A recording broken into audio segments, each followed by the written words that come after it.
Shalom Bapak Ibu yang dikasihi Tuhan, bersyukurlah senantiasa bagi kita orang percaya yang hidup di zaman kasih karunia anugerah keselamatan dari Tuhan, di mana kita tidak harus melakukan tata cara atau ketetapan dari Taurat Tuhan, tetapi cukup kita percaya kepada Tuhan Yesus, maka kita akan diselamatkan dari dosa dan dapat berjumpa dengan Allah. Hari ini renungan diambil di dalam Imamat pasal 14, 15, 16. Dan pada Imamat 14 menceritakan tentang peraturan atau ketetapan yang harus dilakukan ketika orang sakit kusta itu sembuh. Sakit kusta adalah penyakit yang menakutkan atau mengerikan, sebab anggota tubuhnya dapat lepas dari tubuhnya, juga mental fisiknya, karena ketika dia berjumpa dengan orang sehat, dia dikatakan najis-najis.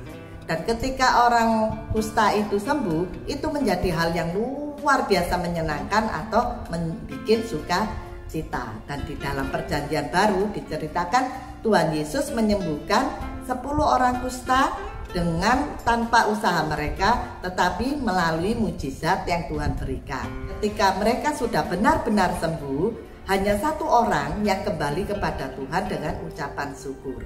Demikian juga dengan kita saat ini. Bagaimana sikap kita ketika kita sudah diselamatkan dari dosa? Apakah kita menjadi yang seperti 9 orang atau 1 orang? Tentu saja kita harus menjadi 1 orang yang kembali kepada Tuhan dengan ucapan syukur, yaitu tindakan kita harus sesuai dengan teladan Kristus, yaitu mengasihi Tuhan kita dengan segenap hati kita, juga mengasihi sesama kita seperti diri kita sendiri. Lalu di dalam Imamat pasal 15 menceritakan tentang lelehan pria yang biasa disebut sperma dan lelehan pada wanita yang biasa disebut menstruasi. Hal ini adalah suatu yang wajar atau bersifat biologis bagi tubuh manusia, yaitu suatu metabolisme tubuh yang harus terjadi bagi pria dan wanita. Kenapa hal ini ditulis? Agar menunjukkan bahwa tubuh ini, meskipun kita belum melakukan dosa, tetapi ketika kita mengalami hal itu, kita sudah berdosa. Juga menunjukkan bahwa betapa beratnya hidup ikut Taurat Tuhan. Makanya selayaknya kita mengucap syukur bahwa Tuhan Yesus telah membuat kita tidak perlu melakukan ketetapan di dalam Taurat itu, sebab kita hidup di dalam kasih karunia anugerah keselamatan saat ini. Juga di dalam Imamat 16 diceritakan tentang hari raya perdamaian.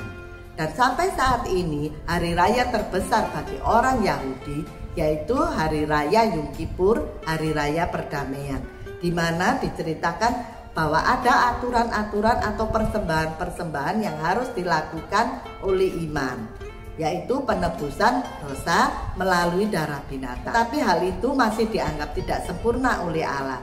Dan ketika Tuhan Yesus, yaitu anak domba Allah yang mengorbankan diri mati di atas kayu salib, maka itu adalah sangat sempurna, sebab 1 kali saja dilakukan dapat mengcover keselamatan hingga sampai saat ini. Keselamatan yang diberikan oleh Tuhan Yesus janganlah kita anggap enteng, apalagi ada orang sampai gara-gara masalah dunia dia meninggalkan Tuhan Yesus, tidak percaya pada Tuhan Yesus, atau artinya dia pindah kepercayaan. Sebab hal itu adalah sesuatu hal yang bodoh yang dia lakukan, sebab tidak ada darah apapun dari pengorbanan yang diberikan oleh binatang dapat membuat pendamaian bagi Allah. Oleh sebab itu kita patut bersyukur, sebab Tuhan Yesus rela mati di atas kayu salib. Dia menjadi pendamai bagi kita dan Allah. Selamat pagi, selamat beraktivitas, dan terus perjuangkan iman percaya kita kepada Tuhan. Amin.